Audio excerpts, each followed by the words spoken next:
निवडणूक आयोग का लाखो लोकांनी लाखो तक्रारी केलेल्या आहेत, कोटी तक्रारी असतील. अरे हा निवडणूक आयोग आहे का काय राक्षस आहे? आलेले तक्रारीच खाऊन टाकतोय.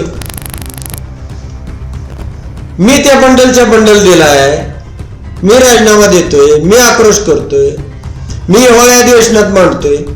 अरे काय उत्तर देत नाही का? भाजपवाला सुद्धा हे असं नाही. म्हणजे तो कॉन्फिडन्स होता, एक आमदार निवडून आणा, तो येऊ शकत नाही. ही त्यांना का ते म्हणले असे की ते ग्राउंडवरती आहेत.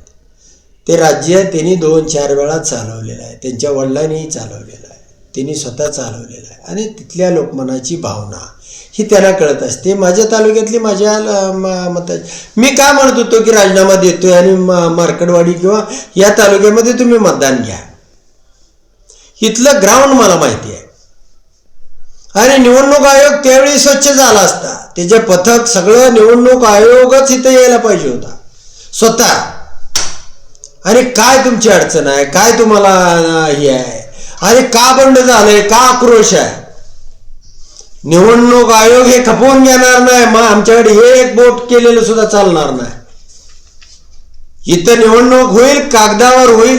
ही देशामध्ये आज राहुल गांधी ओरडायला संधी मिळाली नसती, अखिलेश यादवला संधी मिळाली नसती, तेजस्वी यादवला संधी मिळाली नसती. देशामधल्या कुणाच्याही तंत्रज्ञानाचे, कुणाच्याही बुद्धिमत्तेचं तिथं हे आज ह्या संसदेचं कामच हे जे म्हणजे वायपट वेळ चालू आहे, हे याच्यावर चर्चा झाली नसती. निवडणूक आयोग का लाखो लोकांनी लाखो तक्रारी केलेल्या आहेत, कोटी तक्रारी असतील.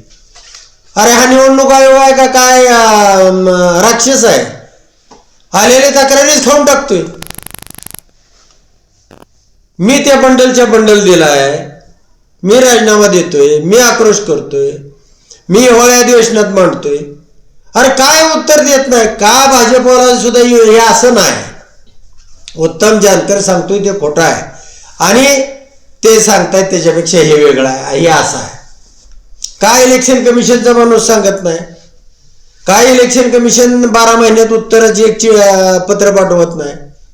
आणि मग जर तुम्हाला या व्यवस्थेमध्ये जर सगळ्या देशाचंच मत हे झालं असेल, कुणालाच त्याचं हे नाही. हरियाणा तेच ओरडते,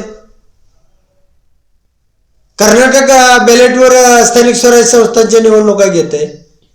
म्हणजे तुम्ही निवडणूक आयोग हा निष्पक्ष असला पाहिजे, आणि तो नाही. तो सगळ्या आता देशात तो CCTV फुटेज दडवतोय, तो रिलीज करत नाही, तो 45 दिवसात डिलीट मारतोय.